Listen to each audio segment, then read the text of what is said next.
This is our it's commemoration, remembering of Hiroshima. August 6, 1945, the U.S. dropped a bomb on Hiroshima. So this is, in a way, a very solemn occasion to remember that day. But it's also a happy occasion because we are here and we are able to do something about getting rid of nuclear weapons. We have with us today a woman who's come all the way from Japan and wants to say a few words of greeting to you. Her name is Masaka.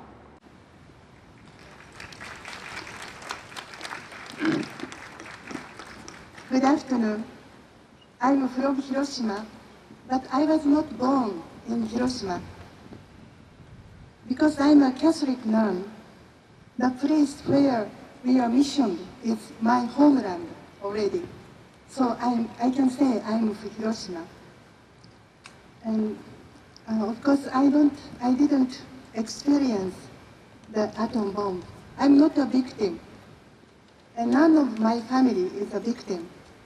But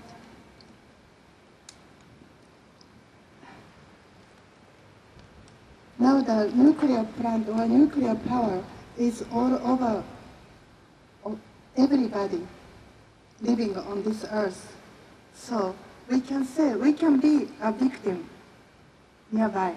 So to remember Hiroshima is to commit ourselves to peace and to remember the past, which we are not experienced, is to commit ourselves to the future.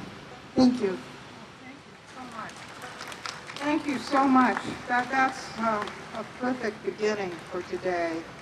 And now I want to introduce Pat Scanlon, who is going to play on his banjo and sing for us. Pat is a veteran for peace and the coordinator of the Smedley Butler Brigade, the Greater Boston Vets for Peace group. And he's also a musician, so you may have heard him at Memorial Day or at City Hall singing and talking about how important it is for us to stay out of war and get rid of nuclear weapons. So Pat, thank you. You know, I'm not a prolific songwriter, although I have a lot of songs, but when you throw me in jail or you insult my chapter, you might get a song out of it. And so that's where this song came from. It's called Extremists. As it goes around, if you can pick up the chorus, please feel free to sing along, you know, join in. They call us all extremists, cause we're out here in the street. How unpatriotic, veterans for peace. They say we gotta watch them like never before, cause there's nothing more dangerous than veterans against war. Ain't that the truth? So they stand on every corner with their cameras in their hand. They can film and snap pictures of everything they can. Upload photos, write reports on everything they saw. Protecting all our citizens from folks who broke the law. And they call us all extremists, cause we're out here in the street. How unpatriotic, Veterans for peace, they say we gotta watch them like never before. Cause there's nothing more dangerous than veterans against war. Well, they've been watching us so long, they know us to our core. They know we're peaceful veterans who know the cost of war, because we've seen the horrors and the price we always pay. They've gotta document everything we do and say, and they call us all extremists cause we're out here in the street. How unpatriotic, veterans for peace, they say we gotta watch them like never before, cause there's nothing more dangerous than veterans against war. Well, war's a racket, Smedley said 80 years ago. 30 years of fighting, he once ran the show. A two-star major general who had something to say. When we go to war, a few profit, many pay. And they call us all extremists cause we're out here in the street. How unpatriotic, veterans for peace, they say we gotta watch them like never before, cause there's nothing more dangerous than veterans against war. Well, they can listen anytime to anything we say. Eyes and ears are everywhere, thanks to the NSA. Read our emails and our tweets, monitor our calls. Fourth Amendment, just be damned, they're above the law. And they call us all extremists, cause we're out here in the street. How unpatriotic, veterans for peace, they say we gotta watch them like never before, cause there's nothing more dangerous than veterans against war. Well, they got Homeland Security, FBI, and DIA. State and local police, don't forget the CIA. Why we are so important, a clear danger to the land. Can't let this love and peace thing get too far out of hand. And they call us all extremists, cause we're out here in the street. How unpatriotic, veterans for peace, they say we gotta watch them like never before, cause there's nothing more dangerous than veterans against war. Well, they got their break, play all the tricks, and wasting all our dough. All those files and photos with nothing much to show. So we raise our voices here today to let them know it's time. Stop hassling the peace groups, go back to fighting crime. And they call us all extremists cause we're out here in the street. How unpatriotic, veterans for peace, they say we gotta watch them like never before, cause there's nothing more dangerous than veterans against war, cause there's nothing more dangerous than veterans against war. Thank you.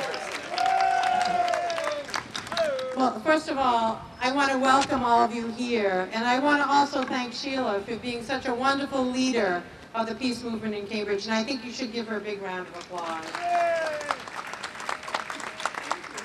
She has for many, many years given generously to the city and helped lead us as we face these very difficult issues that affect not only our own community, but indeed the entire world. So, Sheila, thank you so much. And thank you to all of you who are here today. That's not because I have a frog in my throat. I think I have a frog in my microphone here. I want to thank you all for being here. I want to thank everybody from Mass Peace Action, Sheila, David Rothhauser, and Gunther Mueller. I want to thank those from the Lever Peace Pagoda. Can you raise your hand, those of you who are here from the Lever Peace Pagoda?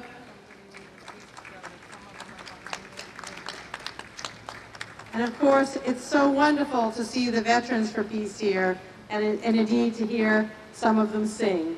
Let's give them a big round of applause as well. I want to give a shout out to my neighbors, Julie and Werner, who were involved with the film you're all going to see, so many of you. Here's Julie right here. I don't see Werner. He's over there behind the camera. Hi, neighbors. So today, our city remembers the devastation and horror that comes about from nuclear war, and we come together as a community to remember and to work together to prevent history from repeating itself. I'm going to read you a part of the proclamation of the resolution that went through the City Council last Monday night, adopted by the entire City Council. Minka von Busekum, I think, is here. Minka from the Council is here as well. Whereas the citizens of Hiroshima and Nagasaki were subjected to the horrors and agony of nuclear bombs detonated in their cities on August 6, 1945, and August 9, 1945, respectively. And whereas the threat of nuclear annihilation continues to hang over all of humanity, and whereas the Cambridge City Council has been a member of Mayors for Peace since 2002 and designated Cambridge as a City of Peace in 2007 in honor of the 25th anniversary of the Cambridge Peace Commission, and whereas the U.S. Conference of Mayors unanimously supported the program of the Mayors for Peace, calling on the President to immediately remove all nuclear weapons from high alert status and to announce a no first use policy regarding nuclear weapons.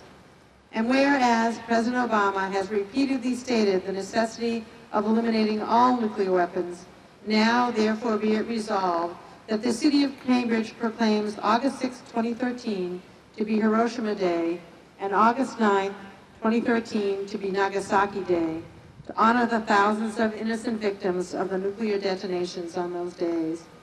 And be it further resolved that the Cambridge City Council calls on the President to attend and to address the September 26, 2013 United Nations High-Level Meeting on Nuclear Disarmament. And be it further resolved that the City Council calls on the Congress to cancel the costly, unnecessary, and destabilizing new nuclear complex program and all other nuclear weapons programs. That deserves a bell. Resolved that the Cambridge City Council fully supports the efforts of President Obama to work toward a world free of nuclear weapons. And that's the resolution of the Cambridge City Council. Thank you all for carrying this resolution forward. Thank you, Sheila. Let me present you with a copy of it. Cambridge Peace Action, which is now part of Mass Peace Action, cannot forget that phrase, war is not the answer, because we think it was first said by Olivia Abelson. Of course, there are other sources too, but it's a very important and meaningful phrase to us. So now I want to introduce David Rothhauser, who's going to tell us a little bit about the dance that we're going to hear. David is one of our friends and part of our whole planning committee, and also the creator of the film that we're going to see later this evening, Habakasha, Our Lives to Live. So David, let me... Hello, how do you do this afternoon? Thank you for coming here. I just want to introduce you to the dance that the students from Showa, Boston, it's a Japanese school in Jamaica Plain. The dance they will be doing is called Soran Bushi. It's a dance that originated in Hokkaido, north of the northern prefecture of Japan, and years and years ago it was created by Japanese fishermen during the very coldest part of the year, when they had to go out into the freezing ocean and do their fishing for herring. It was so cold they didn't want to go, but they created this dance and chant to give them strength and courage to go and do their fishing, and it's really a dance of survival, and it's called the Soran Bushi.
Hi, I want to thank you all for coming to this event and welcome you. The memorial event of the bombings of Hiroshima and Nagasaki. I'd like to open with a Buddhist greeting from Tim Bullock, a member of the New England Peace Pagoda, the people that have been leading you in this procession. Here is Tim Bullock. Good afternoon, everyone. Such a beautiful day, such a beautiful day. This is our 5th day of walking. We started in Western Massachusetts. Little did we know we would end in the city of peace with such a great reception and a great crowd. Thank you so much for letting us be a part of your ceremony. As joyous as this occasion is, we know that the reason we're here is because in 1945, atomic bombs was dropped on Hiroshima. More than 100,000 people perished instantly.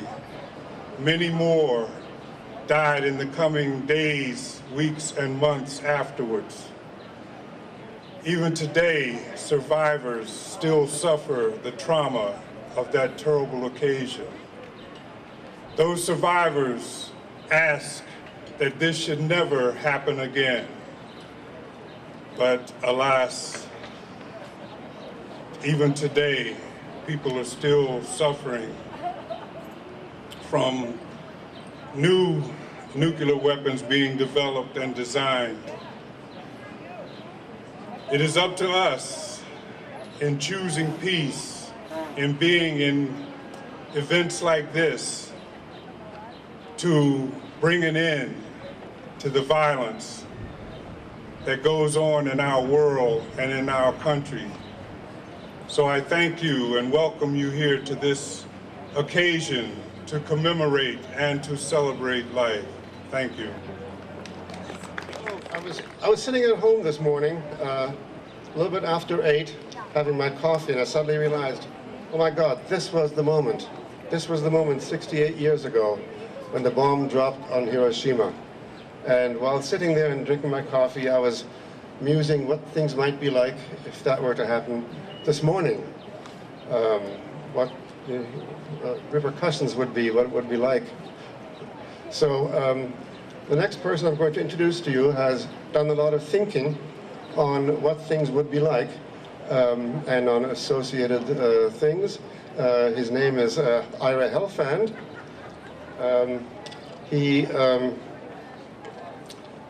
He's a doctor working in emergency medicine. He is also the North American Vice President of the International Physicians for the Prevention of Nuclear War. This group, by the way, got a Nobel Peace Prize in 1985.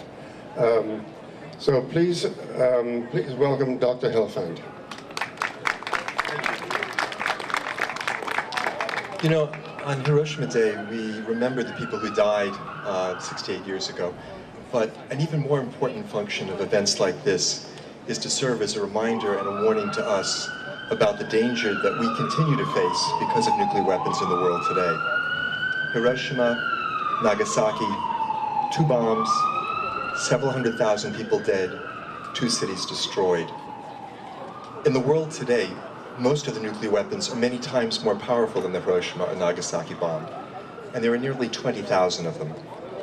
And in just the last couple of years, we have learned that even a very limited use of these weapons would produce a global catastrophe. We've done a study that looks at what happens if there's a limited nuclear war. We looked at the question of the possibility of a war in South Asia between India and Pakistan involving just 100 Hiroshima-sized bombs. This is a real possibility. There was fighting on the Indian-Pakistani border this morning, reported in the press. These countries have gone to war 3 times. They've come close to war 2 other times since they've been armed with nuclear weapons. This war, using just a half of their nuclear weapons, only a half of 1% of the world's nuclear weapons, would kill 10 to 20 million people in less than a week and destroy all of the great cities of South Asia.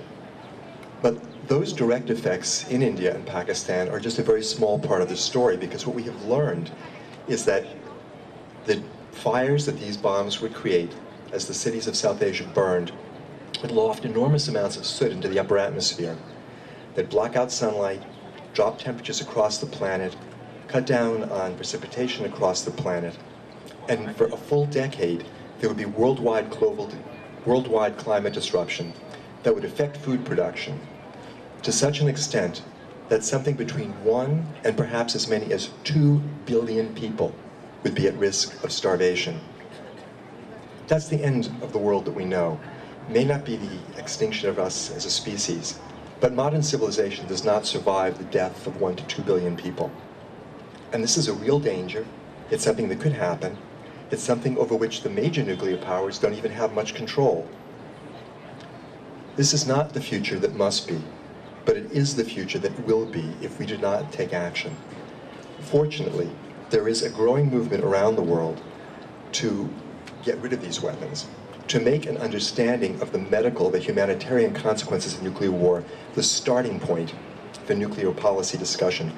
The nuclear weapons states, they don't want to talk about this. They try to act as though this is some kind of an elaborate chess game. It's not. Nuclear weapons aren't chess pieces. They're the greatest threat to public health that's ever existed, and we need to act to get rid of them. Now, in March of this year, the Norwegian government convened a meeting in Oslo that brought together representatives of 130 governments from around the world for a 2-day conference to discuss just this: what actually happens if these weapons are used? And the conclusion of this conference was, as expected, these weapons must be abolished. There's going to be a follow-up meeting in Mexico in February of this coming year to look further at this question and to build further momentum for an international movement to get rid of nuclear weapons. There was one important thing that was missing in Oslo, though: the participation of the United States and the other major nuclear weapon states, who all, as a group, boycotted this meeting and said it was going to be a distraction from the efforts they're making to get rid of nuclear weapons, efforts which are not visible to most of us. That has to change.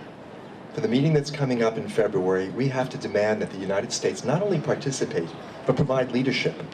That the US go to that meeting with a high-level delegation committed to a frank discussion of what the humanitarian consequences of nuclear war will be, and to a frank and real commitment to getting rid of these weapons.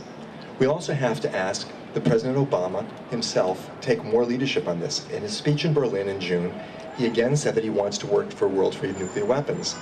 We're not seeing enough action. He's got to take more dramatic steps. It could start by his appearing in September at the high-level meeting on nuclear weapons that will convene on September 26th at the UN. He hasn't indicated yet whether he's going to go or not. He has to be there. He has to be the leading speaker. The United States is one of the 2 nuclear superpowers. It is the only superpower in other terms. It is the country which has to lead this movement. If it doesn't, it's not going to go anywhere. And this president says he wants to do it. We have to make sure that he lives up to that promise that he's made to us. People are circulating here today with a petition urging the president to attend that meeting and urging him to make sure the US is represented at the Mexico meeting. If you haven't already, please sign that petition and take copies of it that you can circulate to your friends. You know, it says in the Bible that God said, "I have set before you life and death. Therefore choose life that you and your children might live."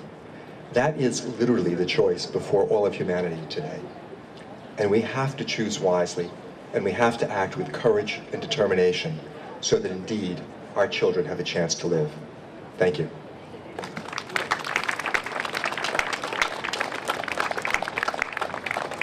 Thank you very much, Dr. Ira Helfand. This is all very hard to contemplate. Our next speaker will bring us up to date on recent events and what's happening about nuclear weapons today and what we can do to address these dangers. Brian Corr is the Executive Director of the Cambridge Peace Commission of the City of Cambridge. He is deeply committed to a future free of nuclear weapons. Please welcome Brian Corr. Thank you, Guntram. And thank all of you for being here. I've got some prepared remarks. I may not read them all, but I didn't want to forget to say anything because there's so much to say. And it's so important that each and every one of you is here. Because today, we are remembering a uniquely tragic day in human history. A terrible day in the history of war, but a truly tragic day. The people of Hiroshima and Nagasaki paid a terrible price. And we continue to pay that price today in a very different way. Not in the same way that the people of those cities paid it, but in a way that affects the very fabric of our culture, our society, and our world. An incredible amount of the world's time, talent, and treasures goes to the production, the testing, the creation of nuclear weapons, of the tools of war. Much broader than nuclear weapons, but nuclear weapons are probably the most extreme example of what total war has done to our global society. The idea of complete destruction as a way of, in some sense, solving a conflict or addressing a problem. The complete annihilation of people, of cities, of civilizations. And so today marks 68 years since the first atomic bomb was dropped on hundreds of thousands of people. And in 1968, about 45 years ago, in this country, in the middle of the Vietnam War, Dr. Martin Luther King talked about something that some of you have heard me mention before: the giant triplets of racism, materialism, and militarism. And what Dr. King said was we must rapidly begin the shift from a thing-oriented society to a person-oriented society. When machines and computers, profit motives and property rights are considered more important than people, the giant triplets of racism, extreme materialism, and militarism are incapable of being conquered. And today, our society and our planet face those same challenges. And what is it that we can do? We've already heard some of the very specific things that our country needs to do to address nuclear weapons. But I want to bring this into a context of our whole history. Sheila Foreman asked me to say a little bit about who I was and maybe talk about my experience working as a staff person at Peace Action. And I guess what I want to say is that I'm from Detroit. Now, Detroit's been in the news, and it was a wonderful place to grow up, and it really formed a lot of who I am. But when you look at what's happening to Detroit today, it's actually a real product of the militarism in our society in ways that may not seem obvious. Detroit was the arsenal of democracy. It made all these wonderful cars that allowed us to drive everywhere. But at the same time, those things that made Detroit vibrant in the 50s are also the roots of the problems it faces today. Huge military contracts came into Detroit. So those companies made money not just building cars, but building tanks, building airplanes, doing research on military issues. And that's not the only reason, but that's part of the nexus that has created the Detroit that's there today. I grew up in a very hopeful time. It was the early 1970s. We had the first African-American mayor. The civil rights movement seemed to have taken root. My father worked for the city and had a great job as running the city power plant, sort of a random job, but was able to move up and get education because of unions, because of civil rights, and achieve something that his grandparents could never have dreamed of for him. You know, a graduate degree in the city of Detroit, working for the city. And yet, that all has become somewhat ephemeral because our society increases and increases our spending on the military. We fight multiple wars at the same time. We don't take care of human needs. We have debates about just how much health care can we give people when we all know health care is a human right. In a society that's so rich, when you look just around, look around you right at this moment, really look around. This street, Brattle Street, this has been a wealthy street for almost 400 years. And yet, we can't provide everybody that lives within half a mile of this spot health care. We can't provide the homeless people who live in Harvard Square the basic human needs that they deserve, that is every human being's right. And all of this is tied to our need to build more and more weapons to fight more and more wars. So I say to you, as you think about nuclear weapons, as you think about Hiroshima and Nagasaki and the legacy, the suffering here is nothing like what those people experienced in those terrible minutes and days and years after the nuclear bombs were dropped. But the suffering is related to the inability of our nation and countries around the world to take care of each and every person. So let us also reflect on the fact that we have the potential, we have the ability to dream a different world, to create a different world. We have the ability not just to protest what is wrong, but to work for what is right, to inspire people to a better society, to help people dream of what we all know is possible, a world that is free of nuclear weapons. Because yes, we can have a world that's free of nuclear weapons. I want to hear some people out there. Yes, we can have a world where everybody's needs are met. Yes, we can have a world where everyone has enough to eat, where everyone's dreams can be fulfilled, where everyone's children get to live the lives that they deserve, that they want, that they need. We can do this. And we are the people right here in this moment who can take the lead in Cambridge, who can take the lead in the United States, and we can create a nation that spends more on social uplift than on items of death and destruction, to paraphrase Dr. King.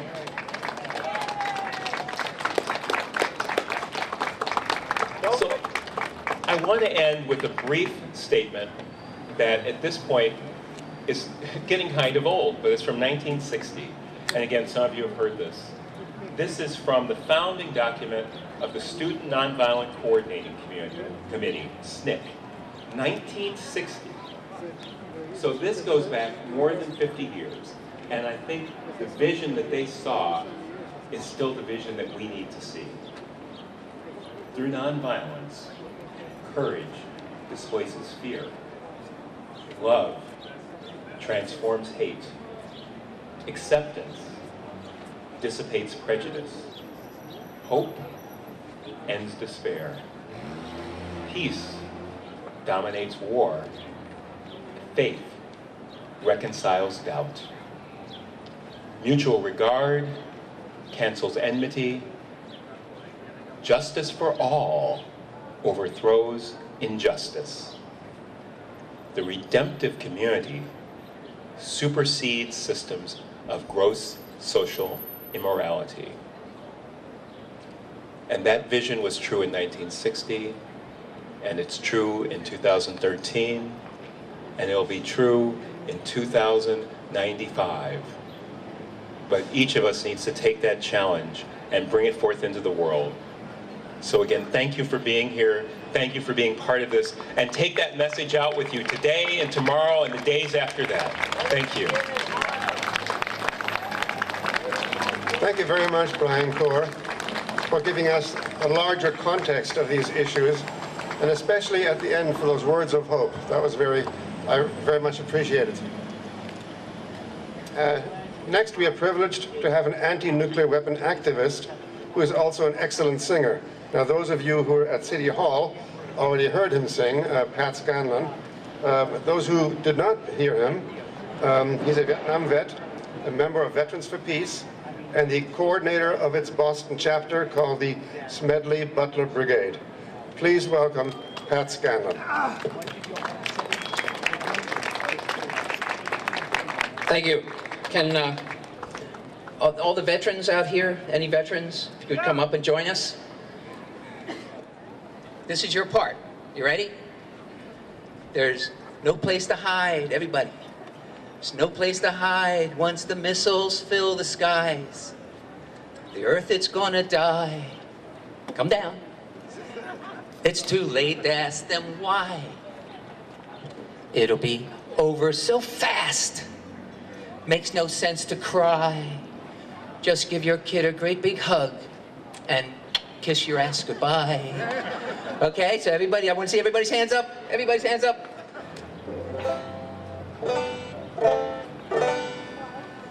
Okay, is everybody ready? Let me see your hands.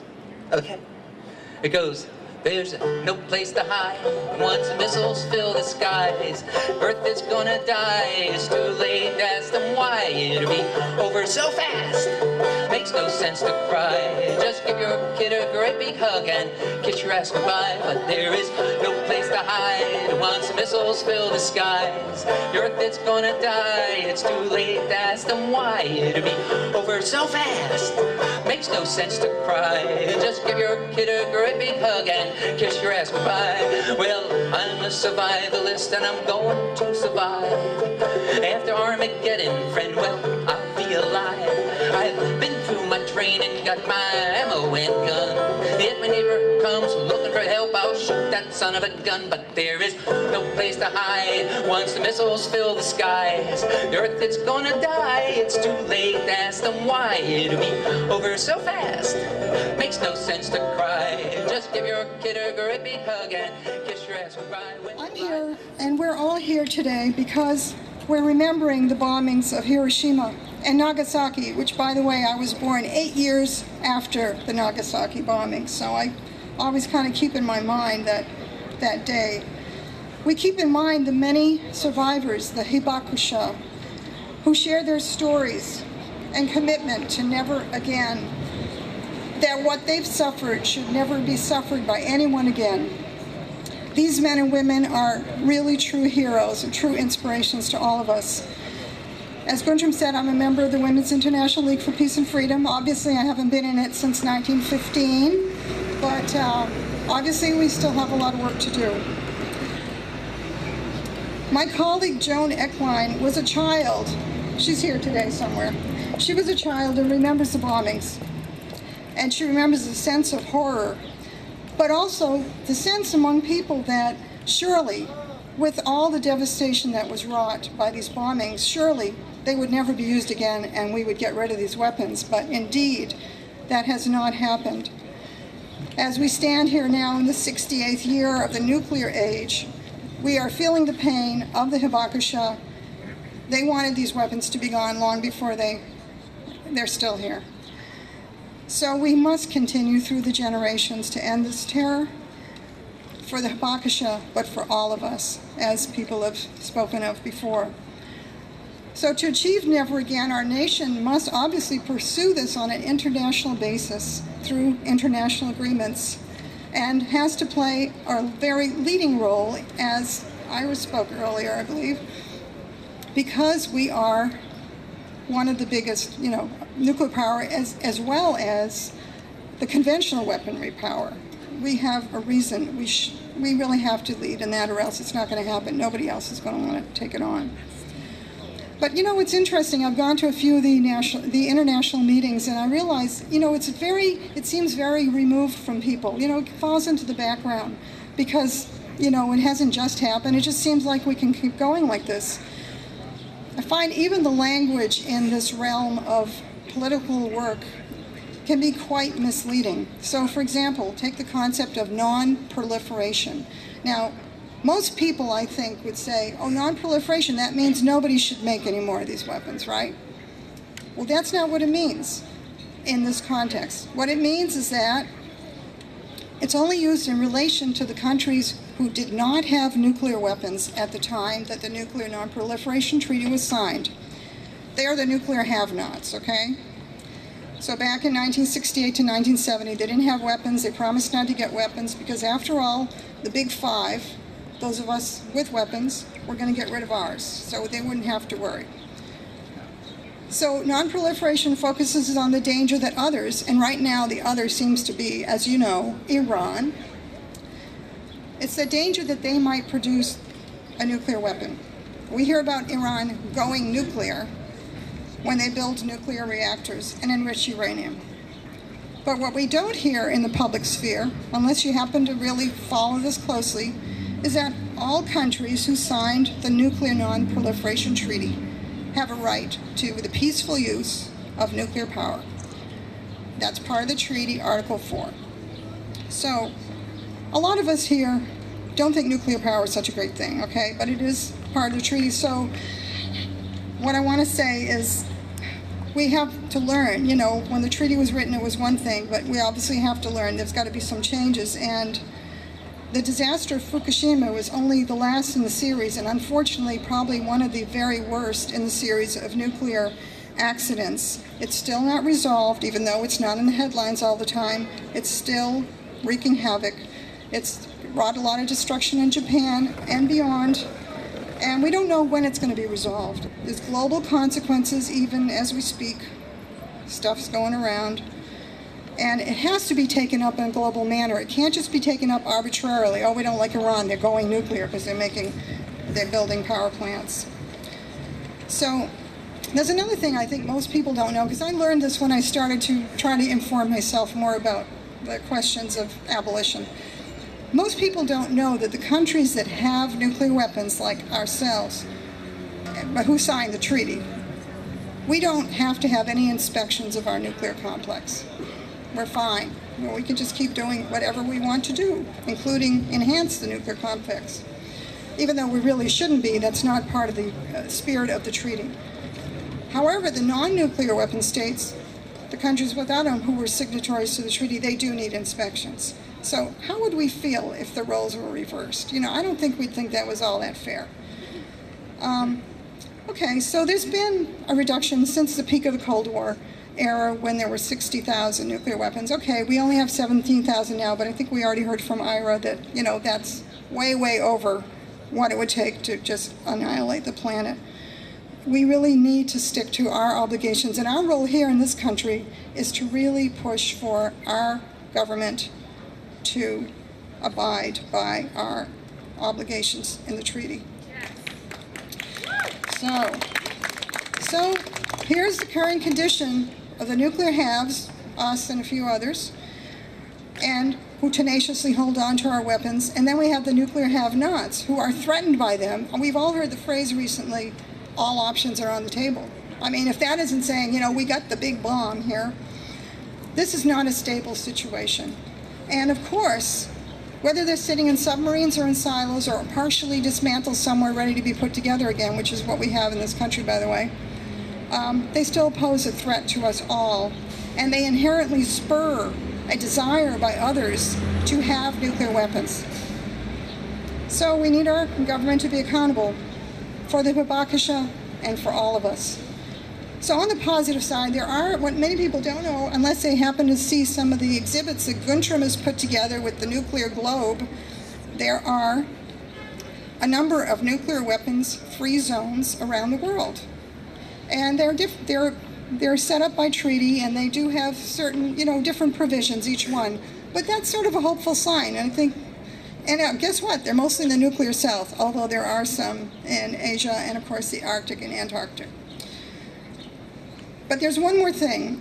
In the Middle East, which we know is a very, very difficult area and very dangerous area, there have been efforts since 1990 to form a weapons of mass destruction free zone in the Middle East. And at the 2010 review conference of the NPT, there was an agreement in the document at the end of the conference that a conference would be held in Helsinki in 2012 to try to move forward on this. And of course, that conference did not happen. So we should pressure the Obama administration to encourage this to go forward without delay. So I want to actually spend a few minutes, I hope I'm not going too much over time, Guntram, I know he's keeping an eye on me. I want to speak a little bit about the role of women. As Guntram said, Women's International League, but also other women, have played a very important role around nuclear abolition, and it's mainly as activists, whether they were in organizations or not, concerned citizens, people who just felt like they had to act. Sometimes they put forward some very bold proposals that could not even really get support at the time. They seem, oh wow, they're off the wall, kind of thing. In 1953, Wilf put forward an appeal for a world peace, world truce, where no country would develop any more armaments for 2 years. And in that time, prepare a disarmament conference. Well, that didn't happen, obviously. They couldn't get anybody to take that on at the UN, but 30 years later, nearly 30 years later, we had the nuclear freeze movement. And one of the women and one of the main drivers of that freeze was the late Dr. Randy Forsberg of Cambridge, who was a friend and dear to many people here. So I want to call out for Randy Forsberg. After the atomic bombings as well, People might have heard of Linus Pauling. You know, he did a lot of research and stuff. Well, he had a wife whose name was Ava Helen Pauling. And she convinced her husband that his research, after the bombing of Hiroshima and Nagasaki, she said, you know, your research is going to be worthless if we annihilate the globe. So we've got to do something about this. She did a lot of work publicizing, you know, things that people were getting kind of shoved under the radar around radioactivity, health effects. And she did, you know, actions, petitions, seminars. She tried every tactic. And she challenged the Atomic Energy Commissions for funny science. Strontium-90 had been discovered in wheat and milk, and eventually, we know, in children's teeth. As a mother, she was very concerned. So she argued, and she also argued against, as Brian was talking about earlier, diverting the resources away from weaponry, because anything that goes to weaponry takes away from human needs. So this is a long theme. Also in her role, she actually did become a member of WILF and was at the international level and encouraged a lot of collaboration across organizations, something we try to carry through. We work very closely with Peace Action as well. I want to move on now to the Women's Strike for Peace. People have heard of the Women's Strike for Peace, I believe. In fact, I just met somebody here today, the mother of somebody in Peace Action, Martha Katz. She was a Women's Strike for Peace member. Anyway, in the early 60s, these are like middle-class women. They were just, you know, there were a couple of women, Bella Abzug and Dagmar Wilson in Washington, D.C., helped to pull this together, but they consider themselves an unorganization. You got to realize this was in the post-McCarthy witch hunt era. And one of my colleagues in WILF was a former Women's Strike for Peace from Portland, Oregon. And she remembers going out there, you know, all dressed up to the nines, pushing the baby strollers, and it had a huge impact, and more women came out and were part of that. They are credited, along with the Paulings, who did a lot of work on challenging nuclear testing in the atmosphere. They are credited with really finally pressuring Kennedy to sign the Limited Test Ban Treaty. So there's many more women I could name. I'm just going to name a couple. Because they're kind of in an area we don't talk about much, and that's around the mining. We have a lot of uranium mines in this country. Some people might have heard Charmaine Whiteface while she was in the area. There are some open pit mines in the Dakotas that are spewing radiation because, you know, the companies didn't have to close them up. So Winona LaDuke and Charmaine Whiteface exposed the danger of unsealed uranium mines as part of their work in the Defenders of the Black Hills. Finally, Helen Caldicott was mentioned earlier. She was, you know, active in this area for a number of years. She co-founded or founded Women's Action for Nuclear Disarmament, which is now Women's Action for New Directions, and that's another women's group that's done excellent work. But finally, really, Guntram, I'm inspired by the next generation. You know, a lot of times they say, oh, who's going to carry it on? Of course, WILF has a lot of older women. I'm one of the younger ones, and I'm 60, so, or I'm almost 60. One of these young women is Ray Atchison. She is the one who directs the Reaching Critical Will project for the International WILF Organization, but it's actually a gift to all the NGOs and anybody who wants to participate or attend any of the disarmament types of meetings at the UN. It gives me hope, and I think that, you know, they have a lot of resources on their website if you ever want to check it out. It's reachingcriticalwill.org. They are carrying it forward, and with all of our commitment across the generations, across the genders, we need to continue to carry this forward to get rid of nuclear weapons. And again, it's for the Habakasha. It's for all of us. Thank you very much. And we are happy to hold our Remembering Hiroshima event in Cambridge today. We are honored to be hosted by the City of Cambridge, by Mayor Henrietta Davis, by the Harvard Square Merchants Association, who welcomed us to make the case that nuclear weapons have lasted too long, that it's time for us to end nuclear weapons and verifiably negotiate the abolition of nuclear weapons worldwide. President Obama has the opportunity in September at the UN. There's a special session where all the countries are going to talk about the problem of nuclear weapons, and he has an opportunity to go there and take some leadership and say we are going to join with the other countries and end this scourge that's threatening all humanity. we want to say never again on the anniversary of Hiroshima. To be both at City Hall and at Brattle Square today, you know, it was so moving that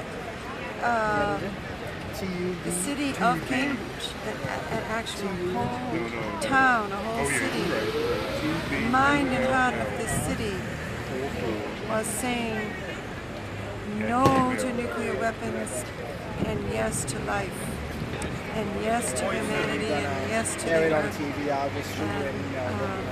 yes to the future generations. We have 20,000 nuclear weapons, and the Soviet Union has 8,000, and around the world there's probably 50,000 nuclear weapons, and enough to annihilate everyone on the face of the earth multiple times over. And we as human beings have to change the way that we think, as Einstein had said a long time ago, because if we don't change the way that we think in relationship to nuclear weapons, you know, that we will just eventually destroy the earth. And so we need to all work diligently towards that end of of banning and dismantling nuclear weapons around the world, and that's why we're here today. That is pretty cool. With any luck, we'll get rid of the nuclear weapons and all forms of nuclear power. Wind power, water power, solar power. It's a hell of a lot cheaper and boatloads safer. Kids will live lots longer. No, common sense is all that's necessary. You know, this has been a great event. It's these kinds of efforts that, makes a difference. It's going, there were a lot of people out here. It's a very diverse crowd, a lot of young people, a lot of people from different countries, and, it's going to take all of us to make this world a more peaceful place.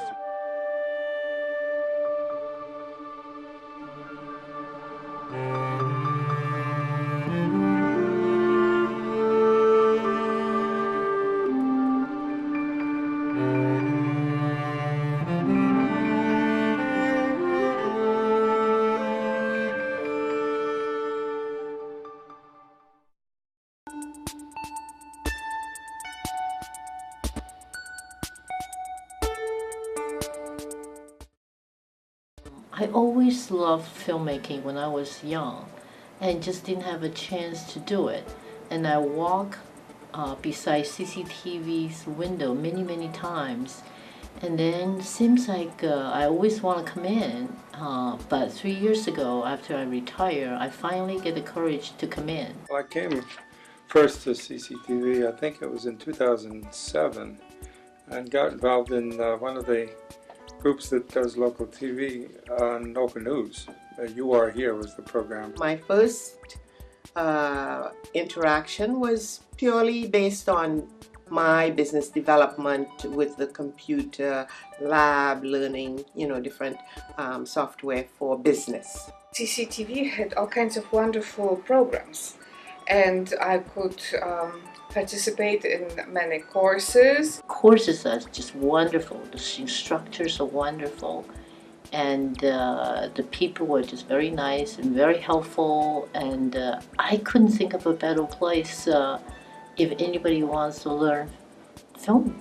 I joined in really on the technical sort of consultation part initially, and then it transitioned into instructing the software. So who knew? Aside from teaching classes, it's just a great community of people who share sort of a similar desire to produce community-oriented media and tell stories about the local community around Cambridge and Central Square. Been rewarding on every level. That's what keeps me coming back, in a sense. Once I run out of things to learn, I suppose it'll get boring. But that hasn't happened yet, and it doesn't appear to happen. They have classes in basically every aspect of the computer. Every workshop I've taken, I felt like I looked forward to it. Every project I worked on, I never worked on anything here alone. It always took a handful of folks, and that was created largely in part with the heart here at CCTV. Everyone has a vision, and I'm always trying to get someone to join CCTV due to the fact so they can express be heard. I've gotten a lot more confident being here, expressing myself, just like seeing something in my mind kind of translate and go on to a video and then go on to the channel and for my whole city to see. There's a sense of respect towards each other, there's a sense of common goals with each other, and we looked at each other and say, this is what we're here for, and that's very rewarding to me. It's very comforting for me, actually. I always thought it would be really cool to be involved with it, like many things. And the fact that I actually have become involved with it is like transformative. It's very accepting of anybody's point of view. I like how it's sort of a very sort of open template for people to come in, and voices become sort of undiluted. There's lots of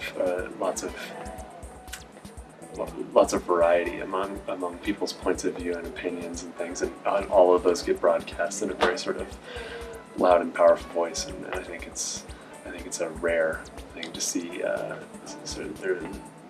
It's hard to have a mission without without sort of intruding on people's ideas, and CCTV does a great job at making the venue open for anyone.